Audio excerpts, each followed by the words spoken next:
To recap, the proposed theory is that Golden Freddy contains two souls, most likely the souls of Crying Child and Cassidy, who is one of the 5 original missing children. They claim this theory is supported by the bad ending screen of FNAF 3 since there are 2 animatronic eyes lit up in the back, which we assume to be Golden Freddy's head. There are multiple reasons that this would happen without the animatronic being possessed by 2 souls though. Firstly, since the entire head is shrouded in darkness, if only one light was on, it would be difficult to make out a proper shape of the head. Here, I made an example. Here's the FNAF 3 ending as we see it, and here it is if only one eye was lit. It's harder to tell that it's an animatronic head, and the only real indication we have is context clues from there being other heads on the screen, and you definitely can't really see the shape of the nose, so it could have been anyone aside from Chica. But we could probably have thought it was Springtrap since he was the main animatronic of the game, or we could have thought that it was Foxy since the other eye was blocked off like he is here. Also, on a similar note, every other animatronic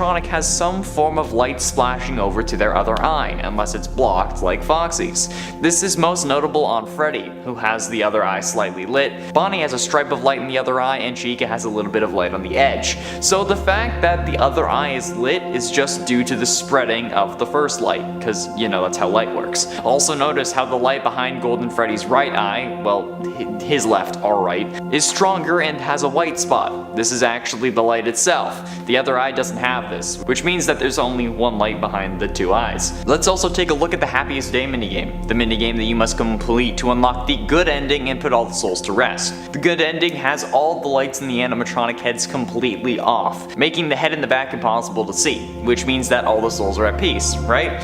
Well, if that's true and this soul was put to rest, at least in the context of this game, we only see one soul wearing a Golden Freddy mask at that party. So if there was really 2 souls in the suit, there would still have to be at least one eye lit up in the Golden Freddy head, but that isn't the case. The animatronic is completely off, meaning that the single soul in the suit is at peace. And I know what you're thinking, but we see Golden Freddy torturing William in Ultimate Custom Night. Well, while that may or may not be the case depending on what theories you believe, I'm talking about the context of this game. Remember, FNAF 3 was supposed to be the end of the series. That's why there are 2 endings. This is why there are many questions. But the community was disappointed with the Springtrap jump scare, making Scott feel like he needed to make FNAF 4 where the Crying Child was introduced. FNAF 4's Crying Child didn't exist when FNAF 3 came out, so it's physically impossible for them to also be possessing the Golden Freddy suit in the lore of the FNAF 3 game, when looking at how the series was supposed to end originally. So while it may seem like things were pointing this way, they weren't. They couldn't have been. The final nail in the Scott coffin is actually found in one of the series' books, the Freddy Files, updated edition since it's the one I have. I recently got one for theory fodder and helping me find more evidence to support myself and whatnot, but I also wanted to find what Scott himself deemed the most important to the series, and to find details that he highlighted himself. One of those details is about the FNAF 3 bad ending. Quote from page 60, "If you play the game straight through, after the Night 5 End minigame, you'll see an image of broken animatronic heads, each with a lit eye. Faded text in the background reads, 'Bad Ending.'" There it is, from Scott Coffin himself, in what is in essence the FNAF game encyclopedia or walkthrough guide, each with a lit eye. A single lit eye, therefore proving that Golden Freddy has one lit eye, and at the time of FNAF 3 there were not 2 souls inside the animatronic. And while the story may have been changed to make the 2 soul theory correct, you can't really use any evidence prior to FNAF 4 to support that claim, because it wasn't planned until at least FNAF 4. However, I would like to propose a different theory, something that would explain the discrepancy and suggest a satisfactory conclusion. There were 2 souls inside Golden Freddy, but at different times, not at the same time, but one after the other, and that the vacancy left by this ending, FNAF 3's good ending, allowed for Crying Child to possess the Golden Freddy animatronic after he was done torturing William in Ultimate Custom Night, since it would make more sense for the Crying Child to be the one you should not have killed, and someone that William did indeed have a hand in killing, whether it be directly through an alternate death which we didn't get to see, him pulling the plug at the hospital, or by creating the animatronic that crushed his skull, since even if Henry was the one who built it, William William would have had to supercharge that jaw to make it happen. It would also explain how Cassidy is set free at the end of FNAF 3, how Crying Child could then possess Golden Freddy, since keep in mind the one keeping William alive in the Fazbear Fright story did go on to possess the Stitch Wraith, which could also parallel Crying Child's story of leaving William to go possess Golden Freddy, and how the one you should not have killed would know about the nightmare animatronics, when they were just a figment of Crying Child's imagination while he was dying in the hospital. They didn't have real forms. William didn't design them with sound discs or whatever, they were in Crying Child's head. Crying Child also being the one you should not have killed explains the references to he being the spirit, not the animatronic, since why would a spirit who's controlling what the animatronics say, as evidenced by the mediocre melodies, reference the gender of their animatronic and not themselves when they were alive? It just seems weird, especially when this person is so mad that they'd keep their killer alive to torture them. They wouldn't think that they are the animatronic that they inhabit because of that killer. And if this is the case, it would also explain why Golden Freddy is seen shaking at the end of the game. It's also poetic justice, since this is how Crying Child died in FNAF 4, in a coma in the hospital, which only goes to further support this point. And while yes, the stories of Fazbear Frights help us to fill in some blanks from the past, the epilogue stories of the Stitch Wraith guide us forward to where the series is going next. So having two souls inside an animatronic is something that will probably be coming into play later on, rather than having been the case previously. There we have it, friends, the FNAF 3 bad ending analyzed by someone who has worked on over 100 FNAF videos. I actually wonder how many FNAF videos I've made at this point, because like the channel has made over 200, but some of those were Amanda and others, and so they weren't all me, but it's a ridiculous amount either way. But to recap what we talked about, the FNAF 3 ending has no evidence to support the two souls inside Golden Freddy theory. This was proven thanks to light reflections, Crying Child not being a character yet, the game meaning to be the end of the series, and Scott's own words in the official guidebook to the games. We also proposed the idea that Crying Child possessed Golden Freddy after torturing William in Ultimate Custom Night, which allows for the animatronic to have two souls, even if it wasn't at the same time,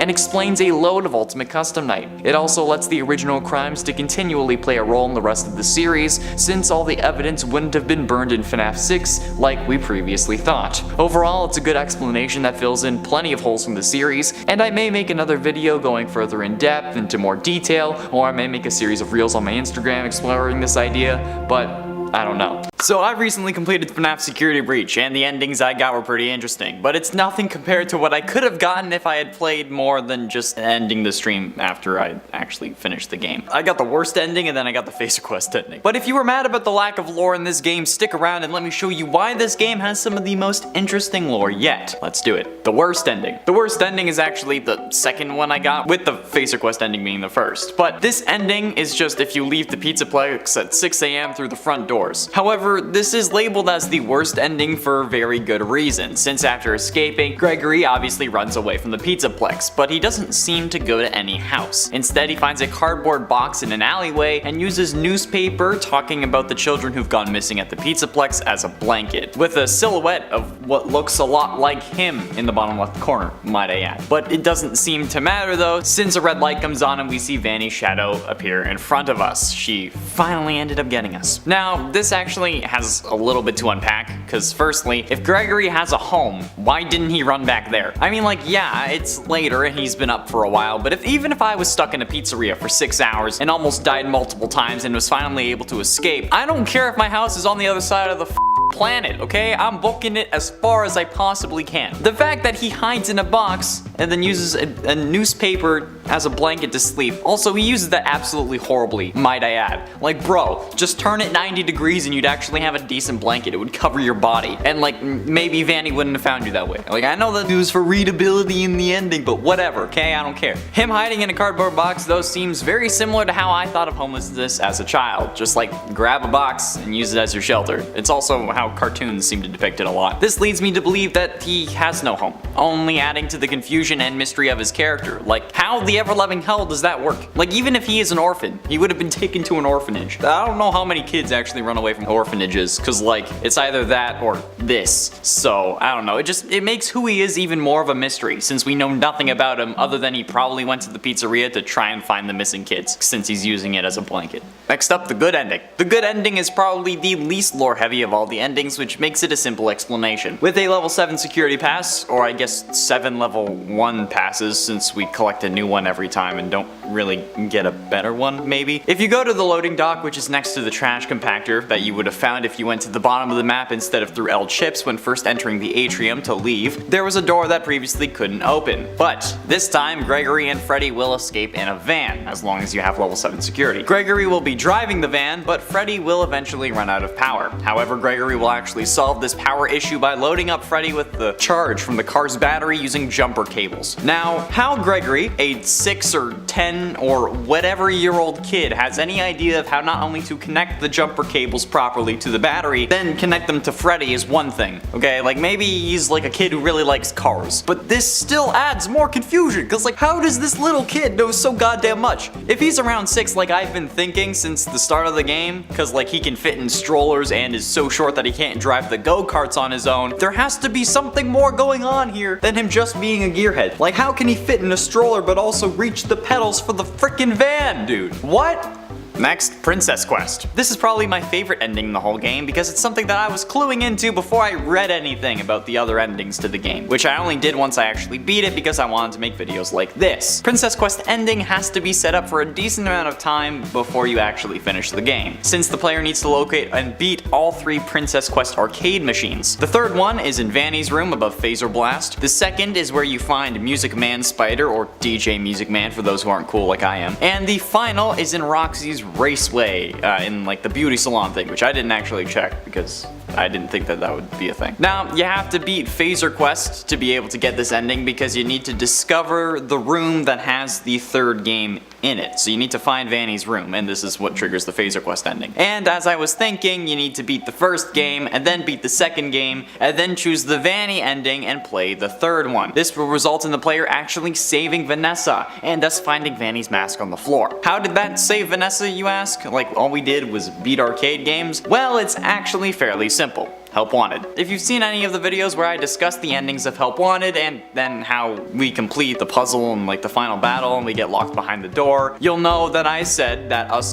doing that puzzle thing was just to distract us so that William had more of an opportunity to shut us away in our own mind. And seemingly he does that. And Princess Quest actually proves me right, since at the end of Princess Quest 3 you open a giant door with a large keyhole surrounded by glitching cracks. And in Help Wanted, we get sealed behind a door with a large keyhole along with cracks and handprints. This with the obvious connection via Princess Quest to Help Wanted because it was ported into the flat mobile port of the game because they couldn't actually include Glitchtrap due to size limitations because you know it's a phone game. So us opening that door is releasing the player from Help Wanted, who now is confirmed to be Vanessa, from the wall that Afton set up. Since after this door opens, we see her mask on the floor and even sit on a hill with Vanessa and Freddy's head in the final shot of that ending, which is similar to the final shot of the canon ending. This is truly the best ending, but it's unfortunately not the canon one. Next up, Phaser Quest. While having this ending unlocked is required for the Princess Quest ending, that's because you need to access the Princess Quest minigame. But without playing the other 2, you can't play the third. So this ending actually ends up killing Vanny. Since without the game, you have to make your way up to her room and hit the button that turns the animatronics against her. And since she has just had them disassemble Freddy, we as Gregory tell the animatronics to disassemble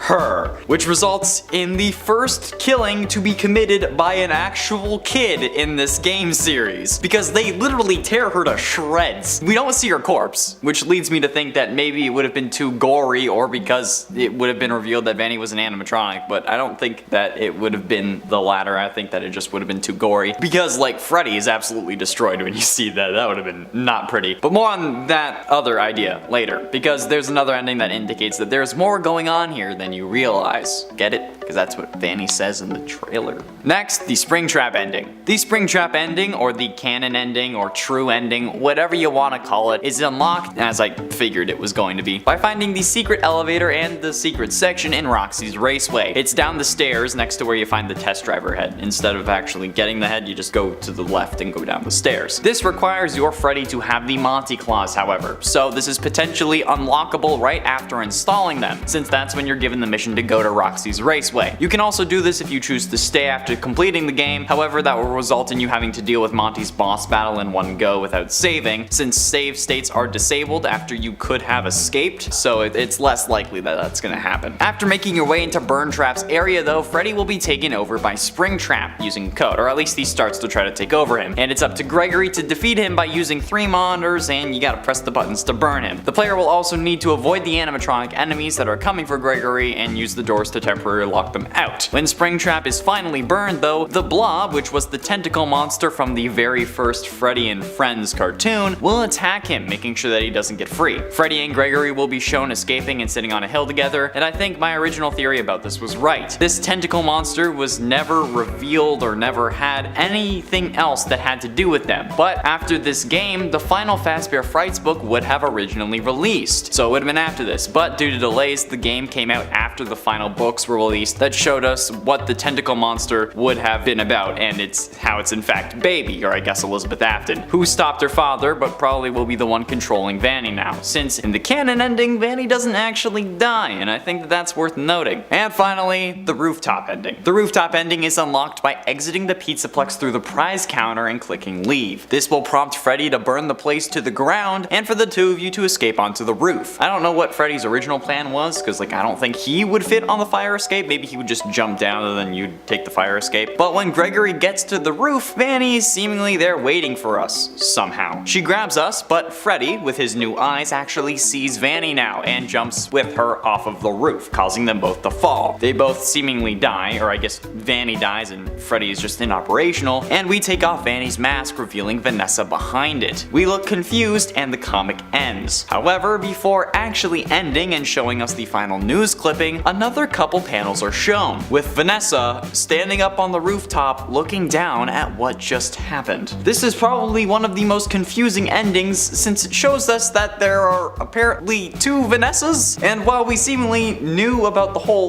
double life thing, we hadn't exactly seen the 2 characters in the same room again, so we thought that there was only one of them. And in the Princess Quest ending, we seemingly save Vanny, so what the hell is going on here? The simplest answer has us sounding like a middle school English teacher, with symbolism being always an option in this series. And with Scott, I think that this is probably the right place to talk symbolism, because it's FNAF. Unlike Shakespeare though, he didn't mean anything. Now, this is probably not actually 2 Vanessas. It could just simply be Vanessa's soul looking down at her body. We know that souls are actually a thing in this universe thanks to FNAF 3's cutscenes where Purple Guy gets spring-trapped. Those souls had physical forms that caused him to freak out. This could just be Vanessa regretting all the things she did as Vanny, even if it was unwilling. This could also just be more than that as well, where there could legitimately be 2 different Vanessas, with one either being a robot or from another universe, since we have the whole Fazbear Fanverse initiative, and the multiple endings indicates that there are multiple universes already, or they could just be twins, but I think it would be more cool if Vanny is a robot. I hated this theory in the early days, mostly because people were treating it as fact. However, in the previously discussed canon or Springtrap ending, we did have to fight off Springtrap, but we have to do it as Gregory since, like I said, he takes control over Freddy, but